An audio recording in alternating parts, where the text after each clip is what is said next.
Us at TDH are not very big off-roaders, but the Hilux is one car that I've been really looking forward to. So before we really get ahead with... One second, I'm getting a call.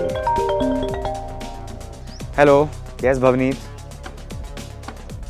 I was just about to start the review, man. Okay, cool. You take the car, but make sure you make an interesting video out of it. I'll just send you the location because we're not at office. I reached. Okay. Now we all know that the Hilux is insanely capable off-road. But I am completely swamped with a lot of work from the office. So what's the Hilux like for an average Joe and how utilitarian is it in the city?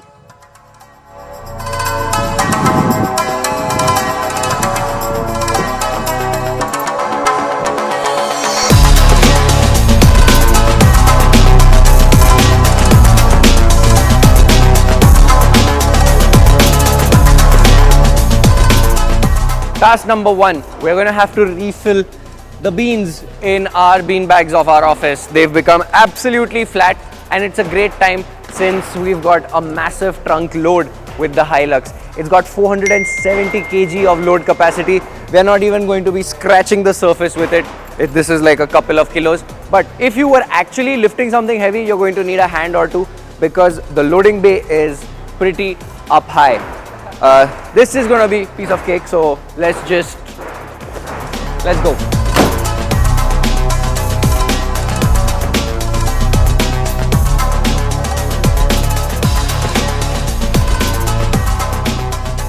First things first, the most noticeable thing is the absolute size of this thing.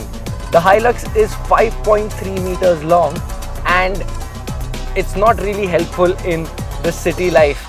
It's got very heavy steering. The wheelbase is, as I said, super long. It's longer than an S-Class and you sit really tall. So it is a little bit daunting in the city, but once you start getting used to the dimensions, bullying people around in the city is really easy. And lots of people give you a lot of space just because they're so intimidated by the sheer size of the car. So yeah, win and lose in most places because let's be honest, I'm going to struggle for parking pretty much the whole day today. So yeah, let's try and get these bean bags fixed and let's get some food for the boys later on.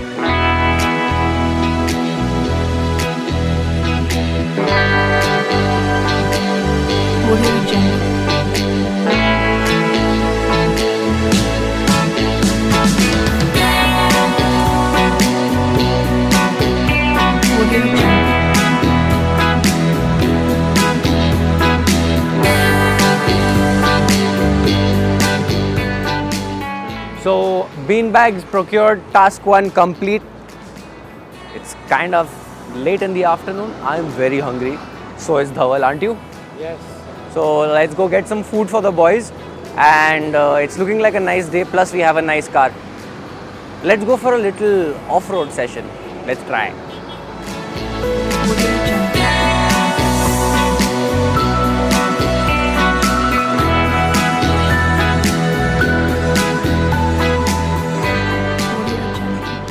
Hey, wait! Will this fit the drive-thru?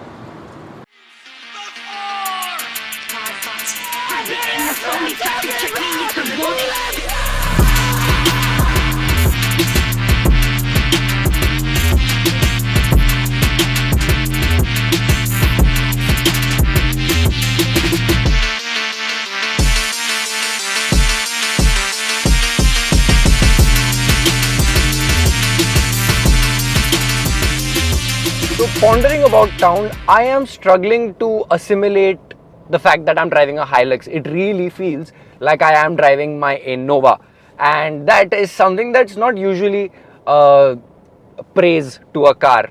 It still feels heavy, lethargic and pretty tractor-like. Add the fact that it is quite wobbly and the ladder frame chassis is suspended by leaf springs at the end.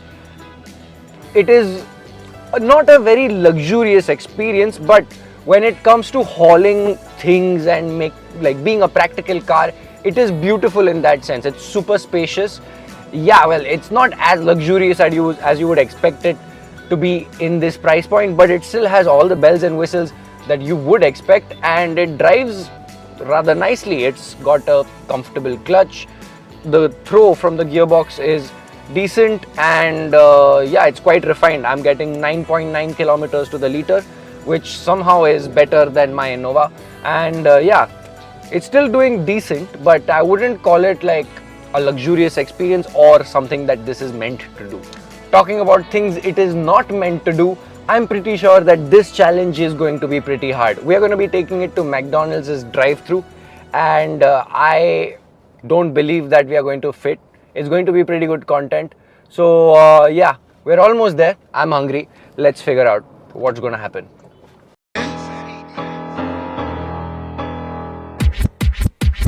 Okay, so we are at McDonald's. I need to take a U-turn to enter the drive-thru, and this might need to take a 3-point turn.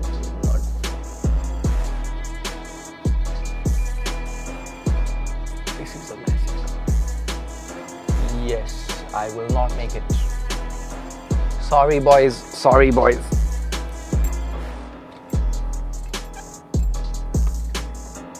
Oh, it is narrow.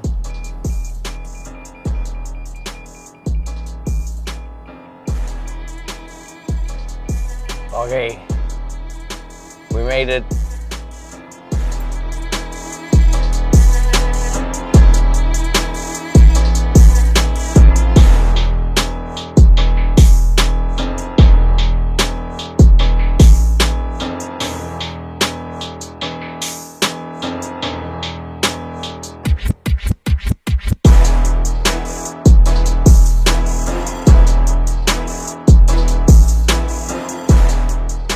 So we have procured the grub for the boys, but we are missing the boys.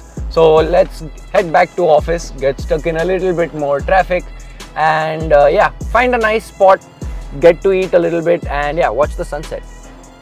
So we went to the office and picked up Abhay. As you can see, the rear seat for taller passengers is not very comfy for longer drives. The under-thigh support and knee room is pretty adequate, but the headroom is not that great.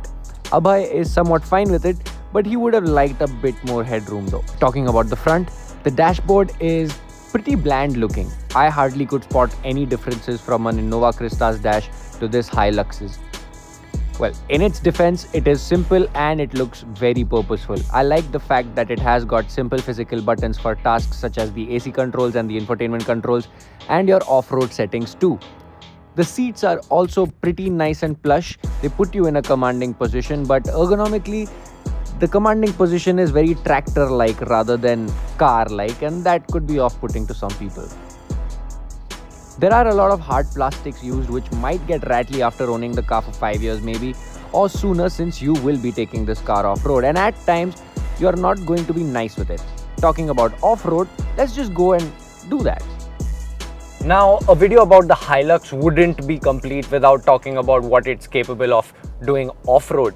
And this is no less. It's got quite a lot of kit. It has all-wheel drive with high 4 and low 4, two different differentials. And it also has a rear locking diff. So if the going gets tough, you usually have a little bit of kit to get out of trouble.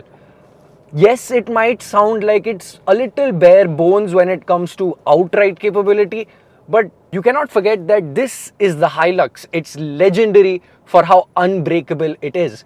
So let's just do a little bit of off-roading and figure out what's it like.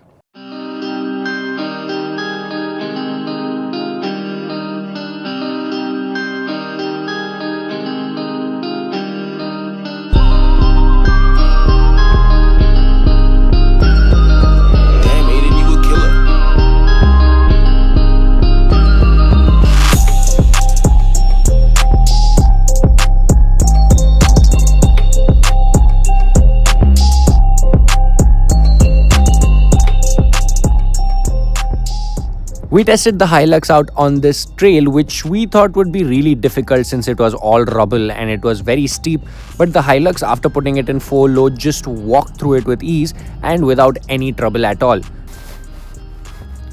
This suspension setup is really bad for on-road driving.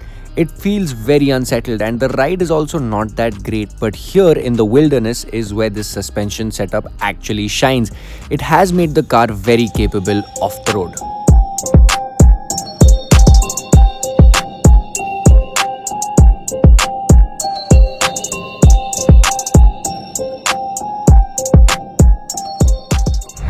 And last but not the least, talking about the design of the Hilux. Now, I've already mentioned how enormous the car is, so you're not going to miss it when it's passing by. But when it comes to outright design, the car is not ugly, but I wouldn't call it the prettiest thing out there. It has quite a lot of familiar design cues that we've already seen in other Toyotas. Like the front end looks a lot like of an Innova Krista, and even the side profile has all of those small design cues that you would catch from a Toyota. And moving on to the side profile, you can see that it comes with some nice rough and tough body cladding, and it also is adorned with this great 4x4 Expedition by Toyota livery, which looks like it's out there. But this is not a car that you're supposed to look back and admire.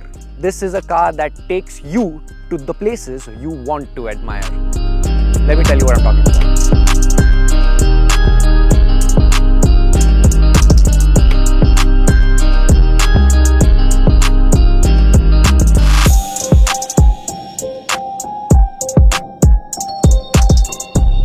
Now, coming to the crux of it, the Hilux, you buy it for its vibes. You buy it because it takes you places, and you buy it because you can depend your life on it. And today, honestly, this is all that I was looking forward to. Taking my boys out, chilling with the car, and actually enjoying what the car is capable of. Going to places where any other car will just not reach, and basically enjoy life. So if you are looking for a car that will take you places, that you can just basically haul anything you want and take anywhere you want to go, the Hilux is a very dependable car for it. And honestly, if you have 35 lakhs for a second car that needs to be your utilitarian car, why not a pickup truck? They're not that common in India, but they're super useful for the country. What are your thoughts? Do let us know down in the comments below. I'm going to continue chilling and eating my Mac Nuggets. See ya.